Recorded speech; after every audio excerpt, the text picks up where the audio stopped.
Hi, everybody. This video is going to be about microscopes, and we are going to talk about microscopes because it is a very important tool for our class. So the title of our notes is going to be microscopes.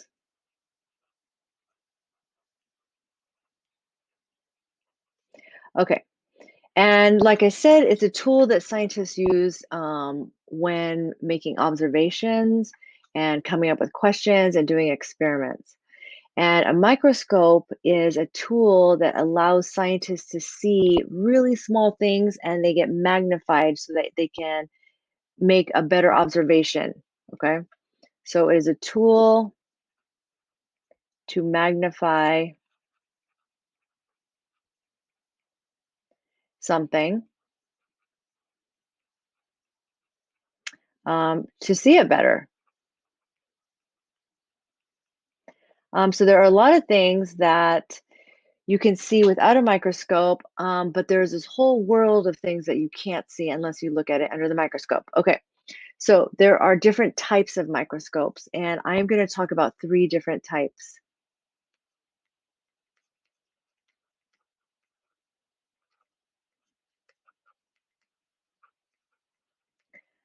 And the first one is the microscope that we're going to be using in class, and that's called a compound light microscope. Okay, so I'm going to talk about three different types. The first one is called a compound light microscope.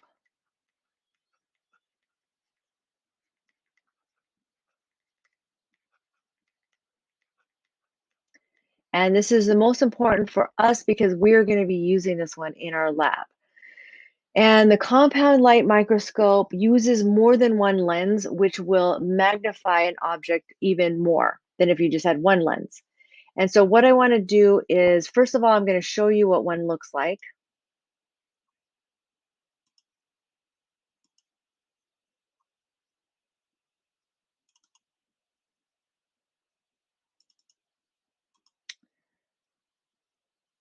And this is similar to the ones that we're going to be using.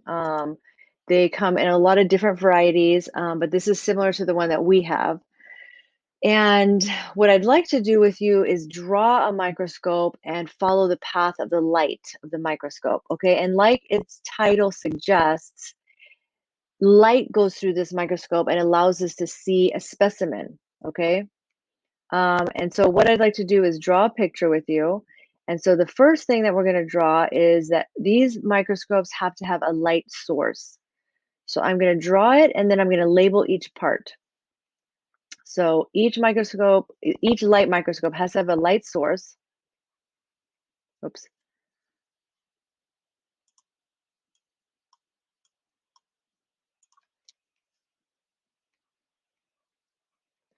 Okay, and in this picture, you can see that the light source is down here. So that's what I'm drawing right now. And so on the microscope, you're going to plug it in, and there's going to be an on-off switch, and there's going to be a knob where you can adjust the lighting. Okay, and so you're going to adjust the lighting so that it's not too bright, but not too dark either. Okay, and then then the microscope has this right here, which is called a stage. So I'm going to draw a stage here. And under the stage, there is this other piece that is called a condenser. Okay, so let's label this. This is called a condenser. And then this is called the stage. Okay, and so the stage, if you look at this picture here, it has these little clips on it. And what you do is you put a specimen that you're interested in looking at onto a slide, and the slide has to be made of glass because light has to pass through it. And the specimen that you're looking at also has to be very thin and light has to be able to pass through. If it's too thick, then you're not going to be able to see it. So it has to be a very thin slice of something. Okay, we're going to be looking at cells, and cells are thin enough for light to pass through. And so you put your specimen on the stage, and this condenser, what it does is I'm going to draw the path of light. So the light comes from this light source, and light is scattered. Okay, so whenever you have light, it's scattered all over, it's reflecting off all these different objects. And so as the light hits the condenser will condense the light into a very narrow beam. Okay, so it's taking this very scattered light and it's bringing it into a narrow beam so that it passes straight through the specimen.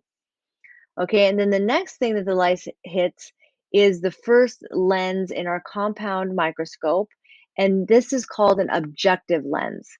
And the microscopes that we use have three different objective lenses. Okay, so they look like this.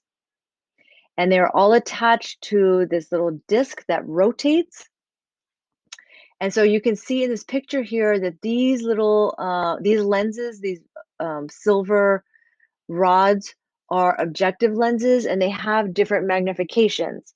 Ours has a low, a medium, and a high. Okay, and so the low lens, I'm going to write this here. The low lens is about 5 times the magnification of whatever the object is. So the object looks 5 times bigger.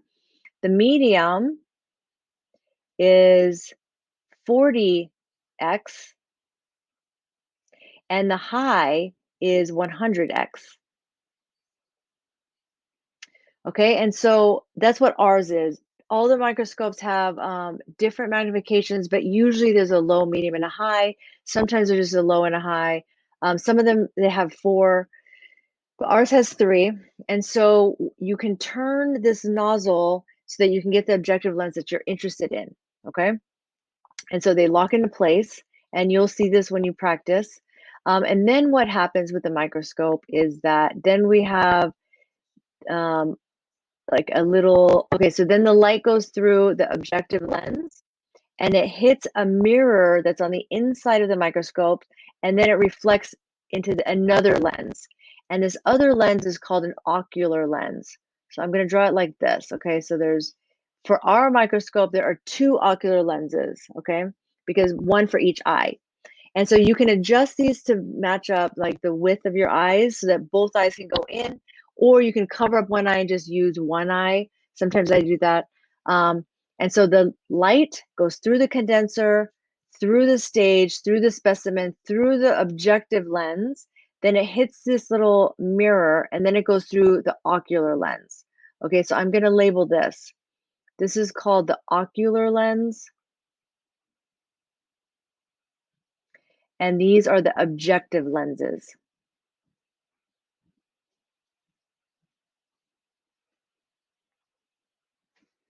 Okay, and to measure how much magnification you are getting, all you have to do is you have to multiply the objective lens times the ocular lens, and the ocular lens is always 10x.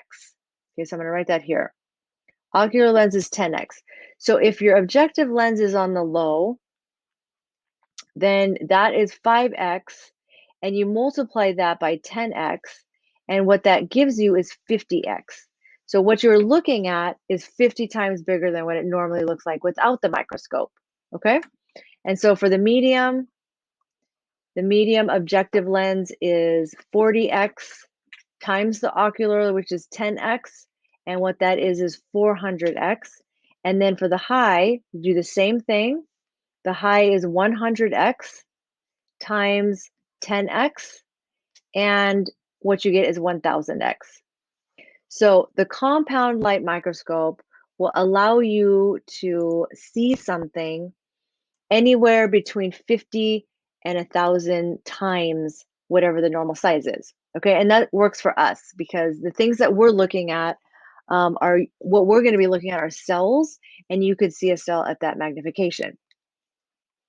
Okay, so the second type of microscope, which we don't have at our school, is called an electron microscope. So it's the second kind.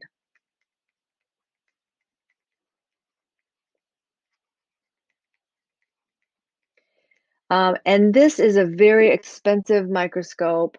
You only usually have one per university, and it takes up a whole room. And preparing samples for an electron microscope is very, very time consuming and very costly. So that's why we don't have one. And let me show you what that looks like.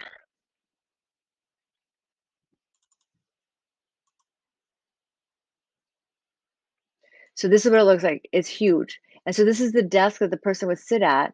And this whole thing here is what the electron microscope is. So unlike the light microscope, an electron microscope uses electrons to create an image. And so what it does is it shoots electrons at an image, and they bounce off onto some kind of capturing material, and then an image is formed based on that. And so with an electron microscope, it's very, very powerful. You can see really teeny tiny things, even as small as a virus. And so with an electron microscope, you can see things that are 10 million times. So you get 10 million times the magnification as you would the normal thing. And so if you wanted to look at a cell 10 million times the normal size, then you would use an electron microscope. And so what I'd like to share with you are some pictures of some electron microscope images. So here are some images of some pollen. So plants produce pollen, and this is what they look like under an electron microscope. And you can see that these little tiny pollens, are very large, and you can see all the little details on them. And so you can see there's all this variation in the different types of pollen from different plants. Here's another picture. This is a picture of a bed bug. This is what a bed bug looks like. And again, the electron microscope allows you to see all the details. So that's what they look like. Yikes. Gross. And then so the last picture I'm going to share with you is my daughter's favorite animal. It's called a tardigrade, and they're super cute, and they're teeny tiny, and you can't see them unless you see them under the microscope. And this is what it looks like. They're also known as water bears, and they live everywhere on the planet. They even live in outer space, and they're like immortal. They're not immortal. They actually can die, but they can live anywhere. So if the whole planet was to blow up, the tardigrades would be the only living thing on the planet. Okay, so that's the second type of microscope. The last type of microscope that I want to introduce you to is called a dissecting microscope. And this is like the weakest of the three. And this is just, it's like having a magnifying glass, really. It's one lens. And it's just to enhance anything that you're working on. So let's say, for example, you're dissecting an organism, or you're looking at a flower up close, then a dissecting microscope could come in handy. Okay, so it's just like putting on some glasses, really. And a dissecting microscope allows you to see something about 80 times the normal, like your normal vision magnification. Okay, so those are the three types. Okay, see you next time. Bye bye.